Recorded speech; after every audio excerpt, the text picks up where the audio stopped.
Hey guys, Matt here from DCLblogger.com. Another market analysis video, this time for the NFT space. I'm going to do something very different. I'm going to combine both my analysis videos. I usually do a different one for Decentraland and a different one for Gods Unchained, but to be honest, it's been stretched with time and I haven't done either of them over the last week and a half, so I'm going to do them both in the one shot. And I think in the future, there's going to be probably more and more games or NFT marketplaces up maybe in the next year, this coming year, and maybe in the year after. So it just doesn't make sense for me to do individual ones each time. So I'm going to try and do the most important ones, the ones that are showing the most volume in one video, one analysis video. It's kind of good to give you an overall picture of the NFT space anyway and what drives both of these projects. I do encourage you guys to check out what's going on in the overall NFT space, because it does, some of them does connect into why certain other spaces are moving. Anyway, I'm going to be doing Decentraland first and Gods Unchained after, so you can stick around for this if you're a Gods Unchained fan, or you can skip right to the Gods Unchained section.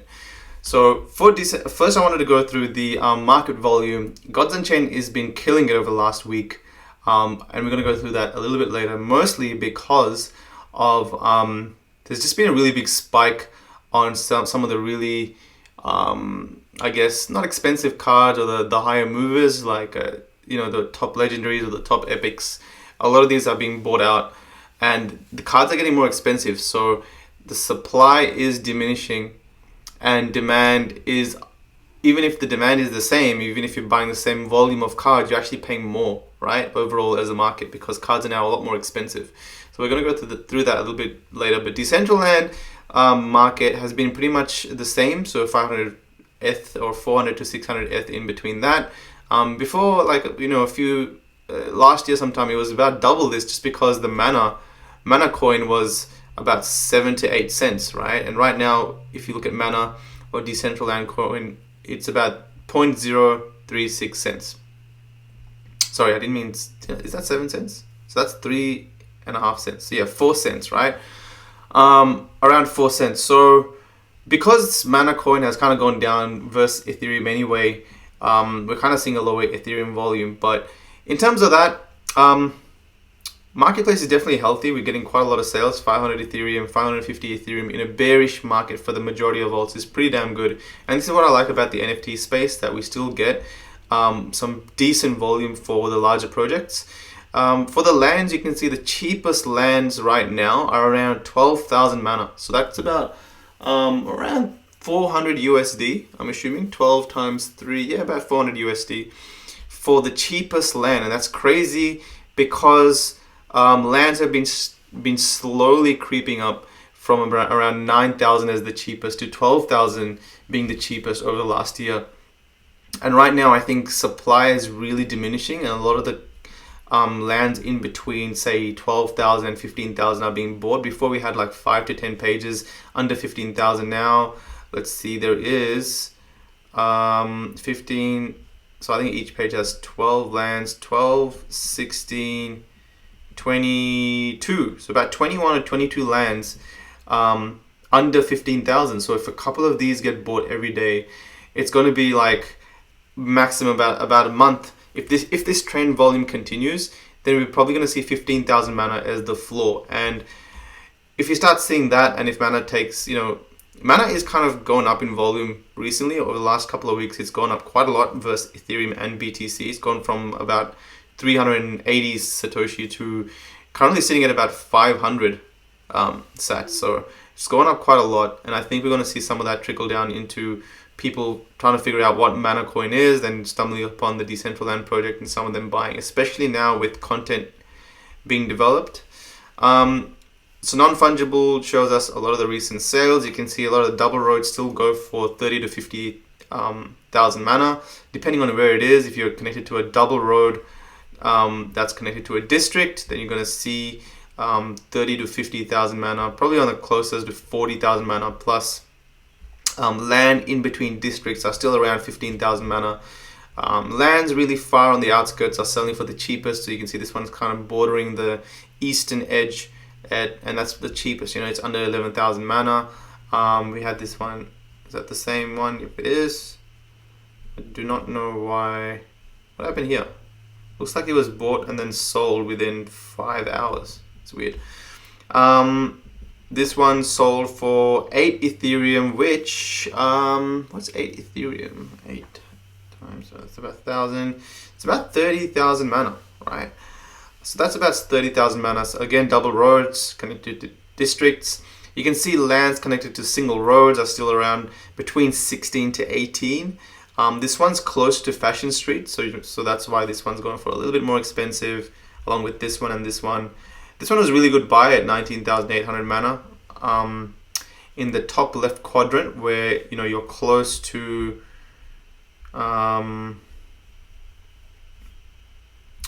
the top left quadrant, which I go through quite a lot, which is closer to Genesis City. Any land connected to the single road networks here are usually about 25,000 mana and upwards. So getting one under that, at under 20,000 mana, is actually a pretty good deal.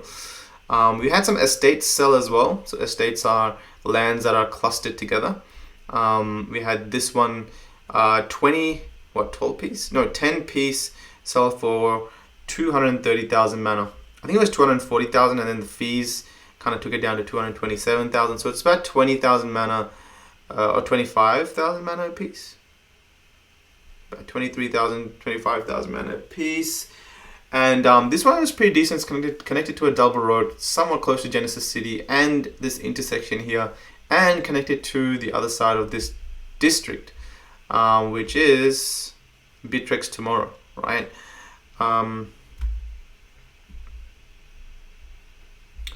So that's that.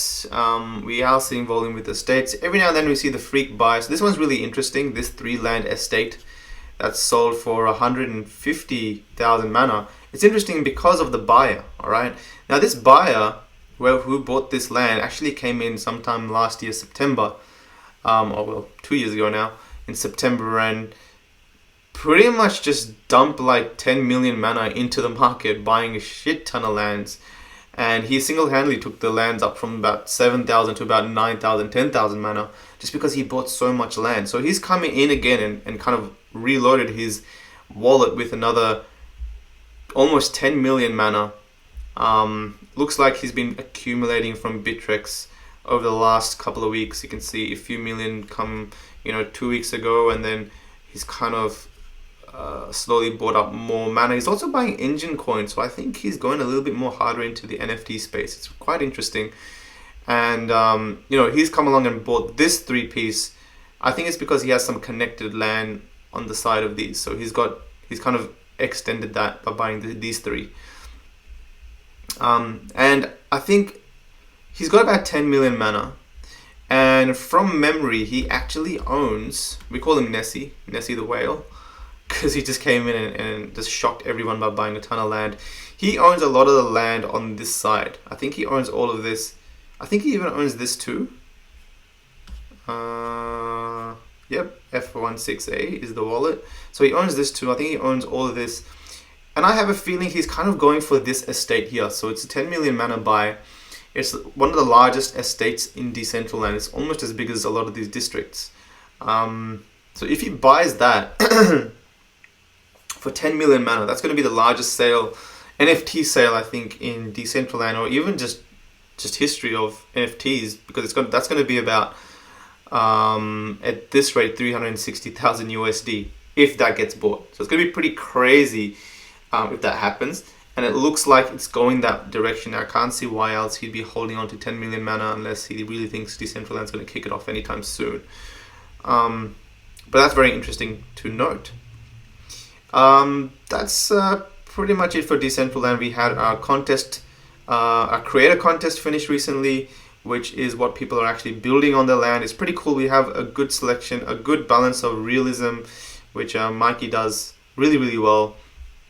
A bunch of different games. You can see the space games, natural games, pirate ships, Neo DCL City. This one got like the most so many shares on Twitter. So a lot of these people, they won land and mana, and it was really cool to see the bunch of builds. And if you click on this, you can visit the builds yourself and kind of play the game if you want to. It'll take you to this screen, and you can see that this was built on 9 parcels of land. right? And in Decentraland, that's pretty small. Like this is 4 parcels of land. This right here is about 9 parcels of land. So, oh no, wait, that's 16 pieces of land. Anyway, a lot of the content that's come out of just the contest, you can probably fit it all into one massive district. So this one's Dragon City, and I'm pretty sure you can fit all of that on just one district. Like Decentraland as a whole is really, really damn big, and it's going to take a lot of time to fill out all this content. But it's going to be really cool once it does get filled out. So that's that. You can check out the builds if you want and play around with it, see what you like. But let's move on to Gods Unchained. Back over here, let's look at the volume again. 1,400 Ethereum in Gods Unchained volume over the last 7 days. Bonkers. Absolutely crazy. Pretty much eclipses everything else, and I think it's more than the sum of all of these as well, or somewhat close to it. Okay. A lot of it is coming from the market just going crazy, and I'm going to go through the chart.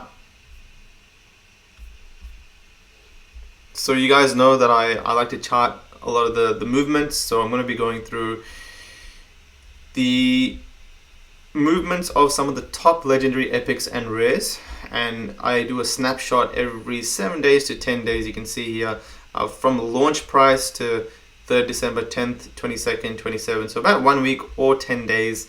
I do a snapshot and then I put them into a chart to see what the hell is going on.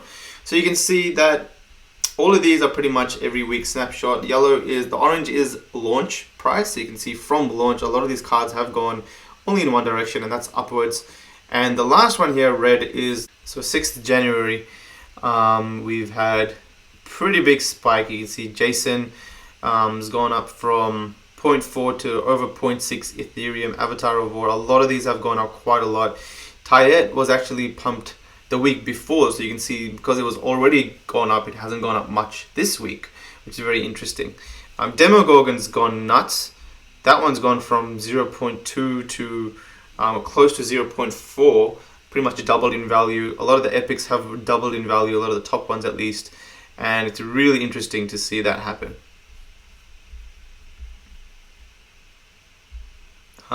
Yeah, you can just see the trends of these over the last 7 days or a month. You can see it's really starting to spike upwards. If you look at the all-time graph, you can see we're starting to break through. It's kind of interesting to see how this works, and if it's going to mimic the exchanges.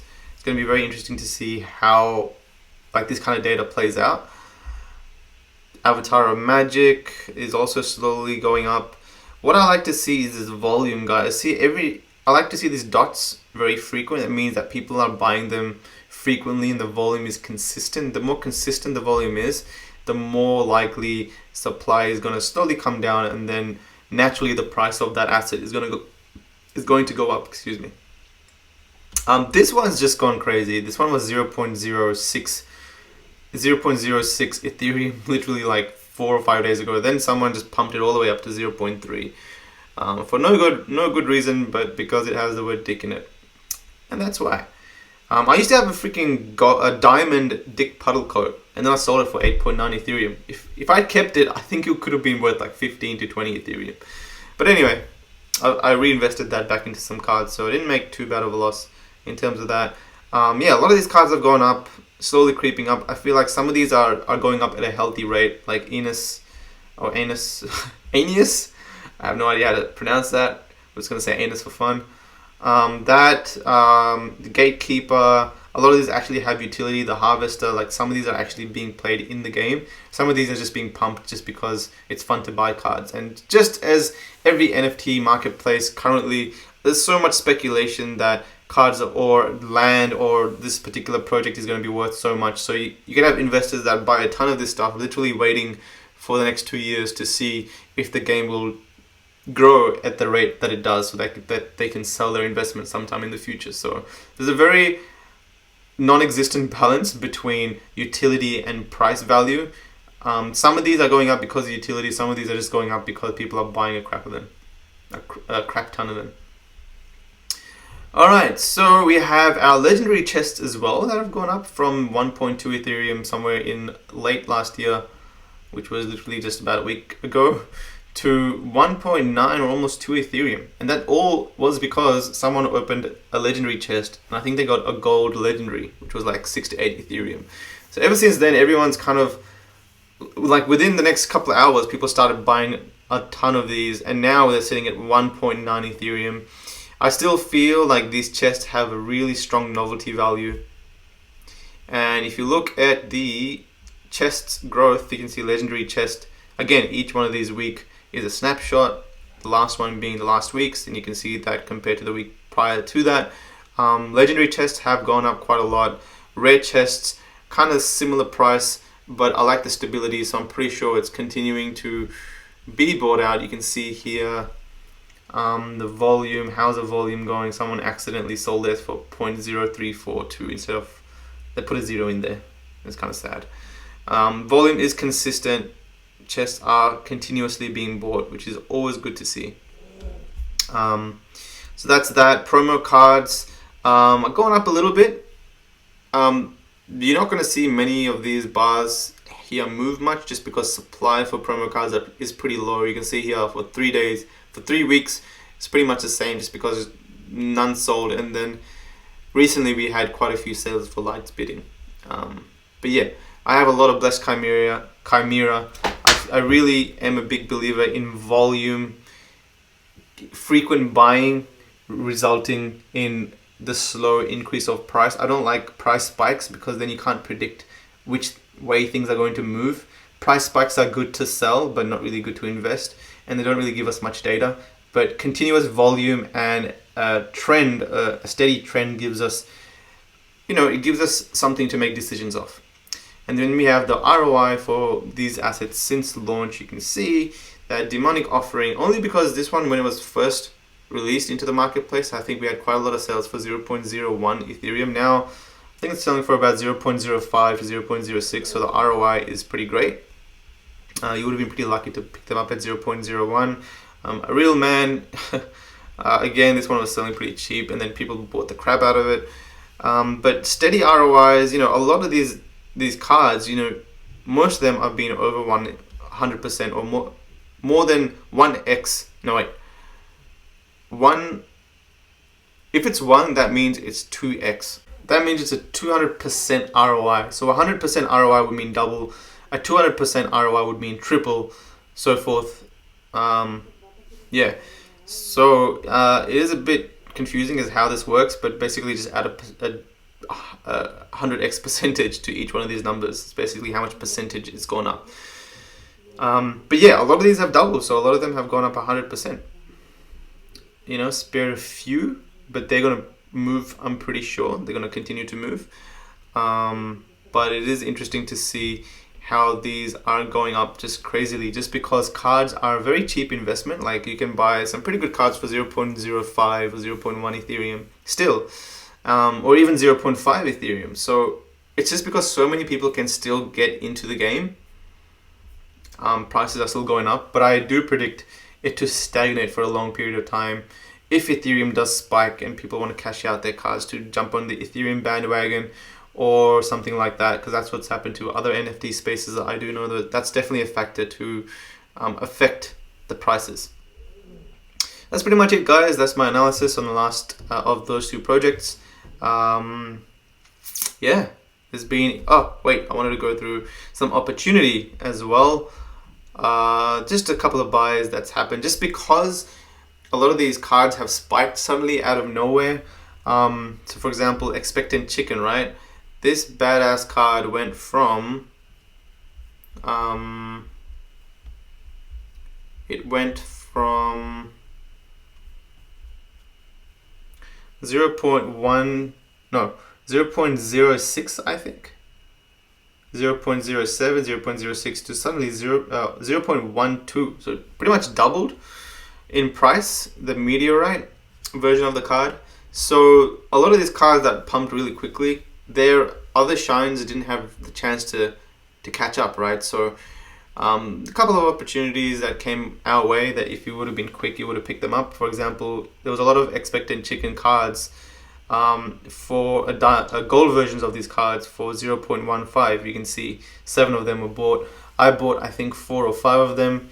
4 of them I bought for 1.5, the 5th one for 2 Ethereum. And these are basically, if you get 25 of the normal cards, you can merge them into making a gold card.